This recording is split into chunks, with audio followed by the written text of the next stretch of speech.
Աստծո խաղաղությունը թող թագավորի մեր սրտերի մեջ, փառք Հիսուսին, փառք Տիրոջը։ Այսօրվա խոսքը, որ ուզում եմ ձեզ հետ կիսվել, այսպես եմ վերնագրել, Աստված մեզ հետ, կամ ուրիշ խոսքով Էմանուել։ Նախ սա պիտի հիշեցնեմ, որ հենց սա մեր Տեր Հիսուս Քրիստոսին տրված անուններից մեկն է։ Ովքեր Սուրբ Գիրքը կարդացել են, հիշում են, որ դեռևս նա չեկած մարգարեություն կար, Եսայի մարգարեի միջոցով խոսված խոսք, որ հարյուրամյակներ հետո Քրիստոսի գալուստով իրականացավ։ Եվ երբ որ Քրիստոս պիտի ծնվեր, մեր Տեր Հիսուս Քրիստոսը պիտի ծնվեր, երբ որ ավետիքը տրվեց Մարիամի մարդ Հովսեփին, հրեշտակը հենց այս խոսքերը հրեշտակը ավետիքը տրվեց եւ ավետանիչը այս խոսքերը հիշեցրեց դրանից հետո, որ սա գրված էր եւ այսպես պիտի կատարվեր Քրիստոսի գալուստի մասին։ Կարդամ ձեզ համար Մատթեոս ավետարանից առաջի գլխի 21-րդ խոսքից մինչև 23-րդ խոսքը։ Ասում է. «Եվ նա որդի կծնի եւ նրա անունը Հիսուս դնես, որովհետեւ նա իր ժողովրդին կփրկի իրենց մեղքերից է։ Եվ այս ամենը եղավ, որ կատարվի մարգարեի ձեռովը Տերից ասվածը, որ ասում է. ահա կույսը կհղիանա եւ որդի կծնի, եւ նրա անունը Էմանուել կկանչեն, որ թարգմանվում է Աստված մեզ հետ»։ Ուրեմն Քրիստոսն անվանվեց Էմանուել, եւ դա իր մեջ, ասենք ասած, մի ամբողջ նախադասություն է պարունակում, Աստված մեզ հետ։ Այո, մի ասենք ասած չտեսնված բան կատարվեց։ Աստված, որ աներևույթ է, Աստված, որ հոգի է եւ Աստծուն ոչ ոք չի տեսել, Աստված տեսանելի կերպով, Աստվածային երրորդության մեկ անձը, Աստծո որդին, տեսանելի կերպով հայտնվեց մարդկանց մեջ։ Կատարվեց Աստված հայտնություն։ Քրիստոսը մարմին հագավ, մարդ եղավ, միաժամանակ այդ մարմնի մեջ մնալով կատարյալ Աստված։ Եվ Աստված իրոք հայտնվեց մեր մեջ, եղավ մարդկանց մեջ, մարդիկ տեսան, մարդիկ շոշափեցին, մարդիկ լսեցին Աստծուն, մարդիկ վարվեցին, խոսեցին Աստծո հետ շոշափելի ձևով, նյութականացված, որպես մարդ նաև։ Սա չտեսնված մի բան էր, սրա պահանջը կար, գրված է, որպիսի իր ժողովրդի մեղքերից, իր ժողովրդին իրենց մեղքերից փրկի, պիտի Աստված հայտնվեր մեր մեջ, պիտի Աստված մարդանար, լիներ մեզ նման մեկը եւ մեր մեջ։ Եվ գիտենք, մեր մեղքերի համար, մեր մեղքերի պատիժը վերառնելու համար, մեր պարտքը տալու վճարելու համար Քրիստոսը այդ մարմնով խաչը բարձրացավ, մեռավ եւ երրորդ օրը հարություն առավ։ Եվ իրոք նրա կատարած գործը իրականացրեց Աստծո ծրագիրը։ Նրանով մենք ունենք մեղքերի թողություն։ Բայց այս խոսքը ոչ միայն դա է իր մեջ պարունակում, որ Աստված հայտնվեց եւ մենք տեսանք, մարդիկ տեսան հայտնապես Աստծուն Քրիստոսի դեմքով, այսպես կարելի ասել, այլ նաեւ ավելի խորը իր մեջ իմաստ ունի։ Սա Աստվածահայտնություն էր, որով իրականացավ Աստծո այս ծրագիրը, որ Աստված մեր հետ լինի, մենք Աստծո հետ լինենք, Աստծո հետ մեկացած, միացած կյանքով ապրենք, որ մարդը չլինի առանց Աստծո։ Իրականության մեջ այս կյանքի, կարելի ասել, մարդու բոլոր դժբախտություններն ու խնդիրները հենց այդտեղից է առաջ եկել։ Երբ որ մարդը հենց ստեղծագործությունով Աստված այնպես ստեղծեց, որ ինքը հանդիսանար մարդու համար կյանքի ամեն, ասենք ասած, բավարարվածությունը, ամեն բարիքն ու օրհնությունը։ Եվ Աստծո ստեղծած մարդը մեկացած պիտի լիներ Աստծո հետ։ Մեկ կյանքի տեր պիտի լիներ։ Առանց Աստծո պիտի չլիներ։ Բայց գիտենք, մեղքով մարդը հեռացավ Աստծուց, թեպետ Աստված մնաց մեղավոր մարդու հետ, որպեսզի նրան բուժի, այսպես կարելի ասել, որպեսզի նրա խնդիրը լուծի, բայց մարդը Աստծուց հեռու կյանքով էր ապրում։ ինքն է գլուխ, ինքն իր ուժերին վստահ, ինքն իր իմաստությունով, ինքն իր շնորհքով, իր զորությունով, ասենց ասած, ինչ որ ուներ, եւ դրա համար կստեղծվեց այս աշխարհը, ինչ որ այսօր մենք տեսնում ենք, չարիքներով, դժբախտություններով, վնասներով, մահերով, հիվանդություններով, պատերազմներով լիքը մի աշխարհ, բոլ ամեն տեսակ անիրավություններով, եւ առանց Աստծո իրոք մարդը դժբախտ է, ոչ միայն այս երկրի վրա է դժբախտ, այլ նրա դժբախտությունը հավիտենական է, եթե նա Աստծուց հեռացած է եւ Աստծո հետ չի ուզում ապրել, վարվել, բայց սենց չի, որ ամեն ինչ մարդո ձեռքն էր, ամեն ինչ Աստծո ձեռքն է այս հարցում, Աստված ինքը պիտի քայլ կատարի, գործ կատարի մարդու համար, որպեսզի մարդը իրոք լինի Աստծո հետ մեկացած կյանքով, միացած ձուլված կյանք ունենա, այսպես առանց Աստծո չլինի, եւ սա Քրիստոսի գալուստով իրականացավ նրա խաչի գործով, եւ երանի այն մարդուն, որ ապրում է եւ Քրիստոսը իր հետ է, ունի Քրիստոսին իրեն Տեր ու Փրկիչ, այսպես ասեմ, որտեվ հենց այսպիսով է Աստված լուծում մարդու բոլոր խնդիրները, եթե օրինակ հավիտենական կյանքի հարց կա, Սուրբ Գիրքը այսպես է ասում, Աստծո որդուն ունեցողը հավիտենական կյանք ունի, դա մի առանցին բան չի Քրիստոսից դուրս, որ դու պիտի ունենաս, առանց Քրիստոս հավիտենական կյանք չկա, անընդհատ ապրել ու չմեռնել, այդպես բան չկա, Քրիստոս ունեցար, հավիտենական կյանքը ունեցար, առանց Քրիստոս երջանկություն չկա, եթե մարդիկ այսօր փնտրում են կյանք աշխարհի մեջ եւ ձգտում են, որ հասնեն բարեկեցությունը, առողջությունը, գեղեցկությունը, ես չգիտեմ, տարբեր կյանքի կողմեր, որ ուզում են ունենալ եւ վայելեն եւ ասեն ապրեցին, կյանք ունեցանք,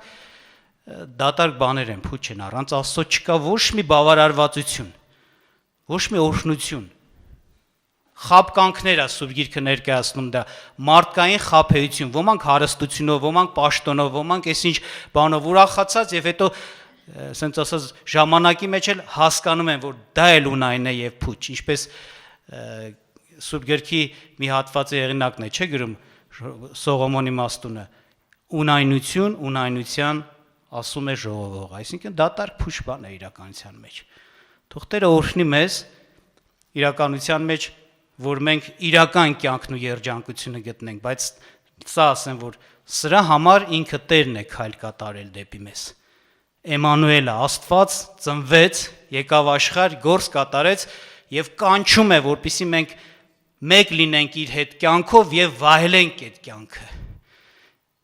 Հիշեք, ամեն օրհնություններ, որ Աստված որոշել է մեզ համար, գրված է Քրիստոս Հիսուսով է։ Քրիստոսին ունես, օրհնությունները կունենաս։ Քրիստոսին չունես, ոչինչ նրանից դուրս չկա Աստծո կողմից տրվելիք։ Այսպես է։ Եվ այդ մեկացած կյանքը շատ sense ասած ձուլված, sense շահկապված, շաղախված կյանք է Քրիստոսի հետ։ Քրիստոսին ընդունող մարդը ընդունում է ոչ միայն Քրիստոսի իշխանությունը իր վրա, տիրությունը իր վրա, փրկությունը, այլ նաև Քրիստոսի ներկայությունը իր անձի մեջ։ Քրիստոսը մեր մեջ, Սուրբ Գիրքն է ասում։ Իսկ ավելի խորը Աստված որոշեր նաև մեզ Սուրբ Հոգով մկրտել արդեն մենք Աստծո մեջ, մենք Աստծո ներկայության, էության մեջ, որպեսզի մեր կյանքի բոլոր հարցերում մենք ձուլված լինենք, մենք մեկ մտքի տեր լինենք, մեկ գաղափարի, մեկ կյանքի, ամեն ինչ մեկ լինի մենք Տիրոջ հետ։ Եվ սա է մեր հաջողությունն ու օրհնությունը, սա է երջանկությունը լինելու մարդու համար, ժողովուրդ ջան։ Եվ տեղ կար, որ արդեն օրինակի համար, երբ որ աշակերտները Քրիստոսին ընդունել են, որպես իրենց Տեր ու Փրկիչ, բայց հարցեր կար, որոնցում Քրիստոս իրենց հետ էր եւ իրանք վախ էին ապրում, անհավատություն Տերը հանդիմանում էր նրանց։ Ինչու՞, որովհետեւ իրականությունը սա է, եթե դու Քրիստոսին ես ընդունել, քո կյանքը, ասենց ասած, բելը ձուլել ես Քրիստոսի հետ, Տիրոջ հետ։ Տերը քեզ հետ է, Տերը քո կյանքի մեջ է, Տերը քո կյանքի ղեկավարն է։ Աստված ինձ հետ։ Եթե կարդաք Եսայի մարգարեության այդ հատվածը, դրանից հետո խոսքեր է ասում, որ ասում է ոնց որ կգան չարիք ու ասենց ասած վնաս բերողները, խորհուրդներ կմտածեն, ծրագրեր կդնեն քո նկատմամբ, բայց կխափանվի եւ պատճառը ինչու, որովհետեւ Աստված մեզ հետ է, Էմանուել, փառք Աստծուն։ Ուրեմն սա հաջողություն է, որ Տերը հնարավորություն է տվել եւ իմ այսօրվա խոսքից նպատակը սա է, որպեսզի մենք քայլ կատարենք դեպի Աստված եւ ասենց ասած հոժարակամ ընդունենք այս օրհնությունը մեր կյանքում։ Եվ ես ուզում եմ կարդամ Մարկոս Ավետարանից մի հատված, որտեղ Տերը արդեն ընդունած մարդկանց հանդիմանից եւ ես կուզեմ ասեմ հենց սրա համար հանդիմանից, որ նրանք կարելի ասել լավ չեն պատկերացնում, ինչ է նշանակում Քրիստոսին իրենց կյանքի մեջ ընդունել։ Մարկոս Ավետարան 4-րդ գլուխ 35-ից 40 խոսքերը։ Եվ այն օրը, երբ որ իրիկուն էր լինում, նրանց ասաց. եկեք անցնենք այն կողմը։ Եվ ժողովուրդը թողեցին եւ նրան նավով առան, ինչպես որ էր նավումը եւ ուրիշ նավերն էլ կային նրա հետ եւ քամիի մեծ փոթորիկ էր լինում եւ ալիքները թափվում էին նավի մեջ մինչեւ որ համարյա թե լցվում էր եւ ինքը նավի ետևի կողմումը բարձի վրա քնած էր եւ նրան զարթնեցնում են ու ասում նրան վարդապետ հոգը չի որ կորչում ենք եւ նա զարթնելով քամիին սաստեց եւ ասեց ծովին լռիր, պապանձվիր եւ քամին դադարեց եւ մեծ խաղաղություն եղավ եւ ասեց նրանց ինչու այսպես վախկոտ եք ինչպես հավատ չունեք եւ նրանք մեծ վախով վախեցան եւ իրար ասում էին սա ով է արդյոք որ քամին էլ ծովն էլ հնազանդվում են սրան մշացին դասեք պատմությունը այսպեսին էր որ կատարվել է նավով անցնում էին ծով նավ նստած եւ Տերը քնած էր նավում փոթորիկ բարձրացավ եւ աշակերտները խիստ վախեցան, որովհետեւ ալիքները ջուրը լցվում էր եւ կարելի ասել խորտակվելու վրա էին համար այսպես։ Եվ նրանք արթնացրեցին Տիրոջը վախենալով, բայց Տերը ոչ միայն սաստեց կանգնեցրեց այդ փոթորիկը, այլ նաեւ հանդիմանեց աշակերտներին իրենց վախկոտության, չէ, եւ անհավատության համար։ Իրաց միտքը էս էր, իրաց վախը, որ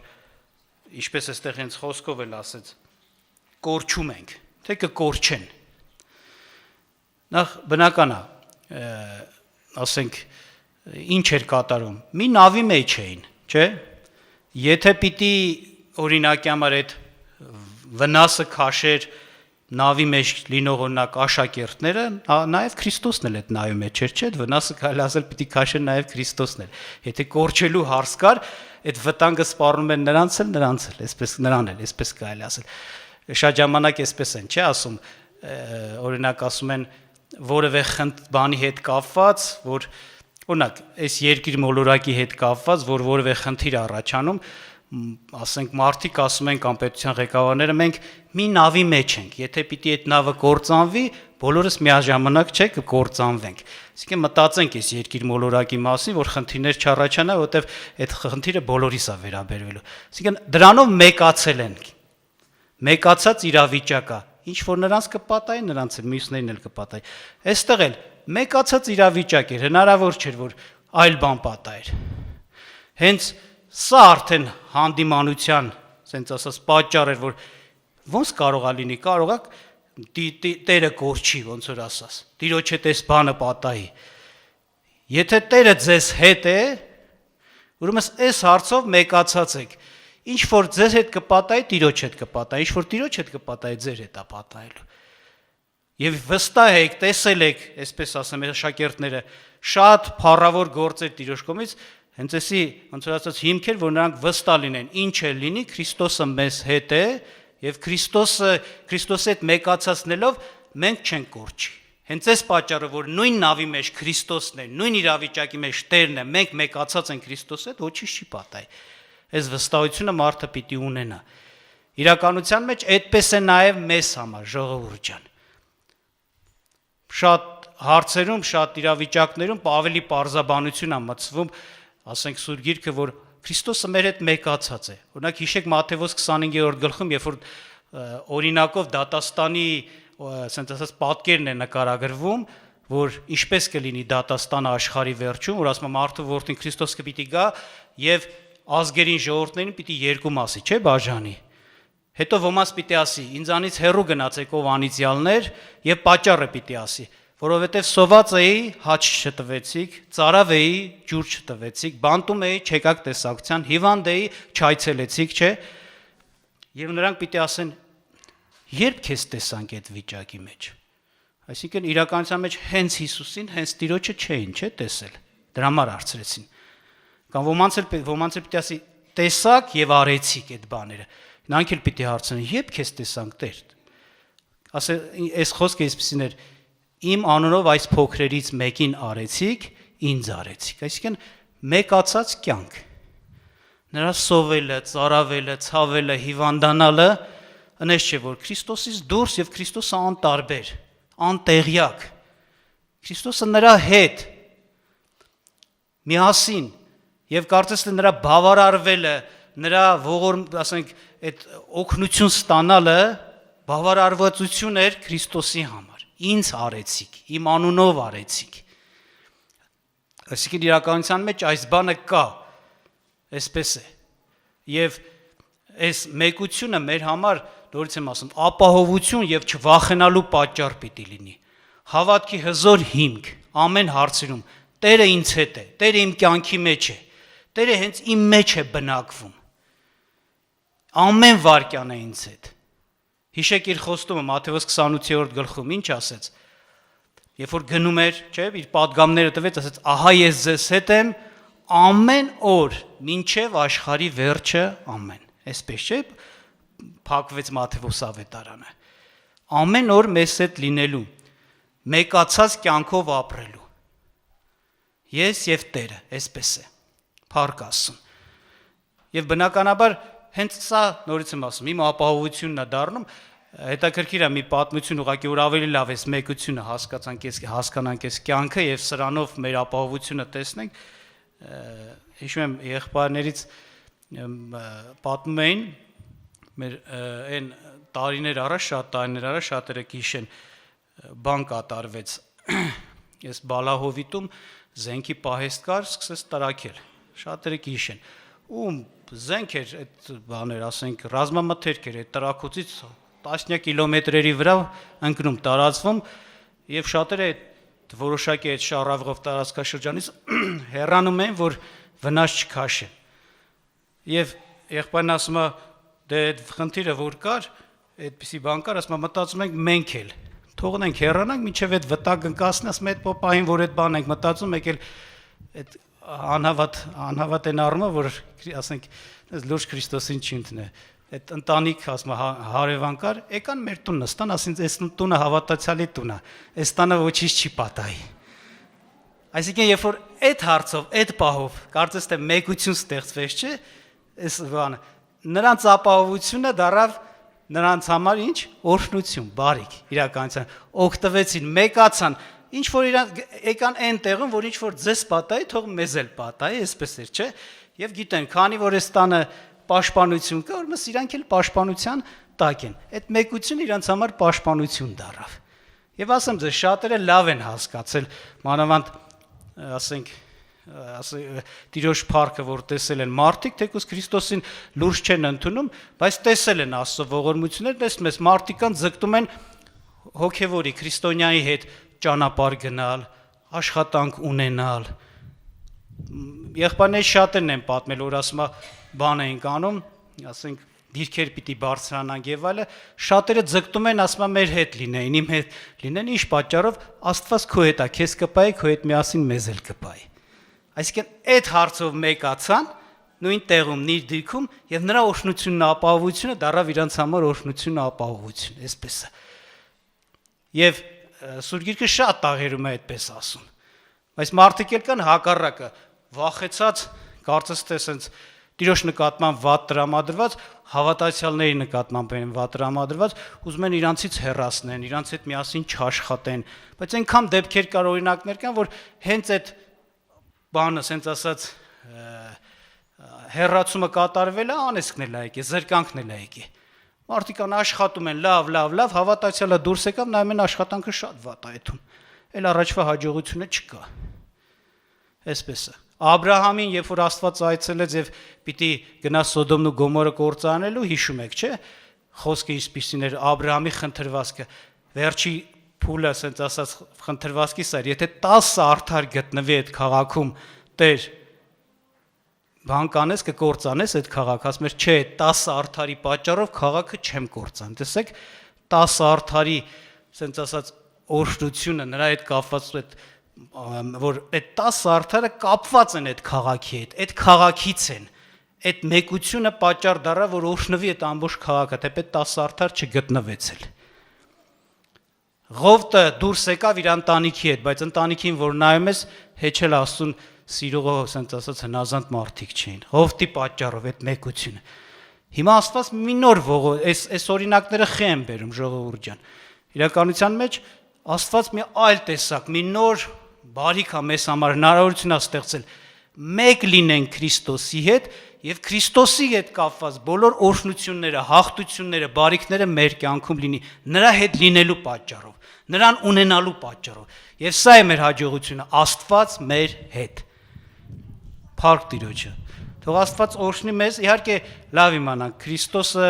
մեր կյանքի մեջ չի եկել, որպեսզի ուղղակի մեզ ծառայի, մեզ համար ապահովություններ, բարիքներ միայն ստեղծի, նա եկել է, որ առաջնորդի մեզ, ղեկավար լինի մեր կյանքում, տեր լինի մեր կյանքում։ Դրա համար դա անկախ մեզանից չի։ Մենք պիտի հավատքով եւ ասենց ասած մեր հոժար կամքի ընտրությունով թույլ տանք, որ նա իշխի, թագավորի, որպեսզի այդ բարիքներ լինի մեր կյանքում։ Շատ տեղեր կա, Սուրբ Գիրքը ասում է, քննեցեք ձեր անձերը, արդյոք Քրիստոս բնակվում է ձեզանում։ Հավատացյալների է ասում, որոնք Քրիստոսին ընդունել են իրենց մեջ։ Բայց բնակվել, այսինքն արտահայտի կյանքը, թագավորի, առաջնորդի գործը երևա Քրիստոսի։ Տեղեր կա ասում է, մի տրտմեցրեք, չէ՞ Սուրբ Հոգուն։ Այսինքն Աստված Աստծո հոգին մարդու մեջ, բայց մարդը ինքնագլուխ նորից։ Ինքը իրենով։ Իմ խոսքը սա է, որ այո մենք ընդունենք Քրիստոսին, Աստծո այս կամքն ու ծրագիրը Էմանուելին եւ հնազանդությունով թույլ տանք, որ նա ղեկավարի մեր կյանքը, առաջնորդի մեզ։ Եվ սա է մեր համար լինելու օրհնություն, հաղթություն ու ապահովություն։ Տերը օրհնի մեզ, աղոթք անենք։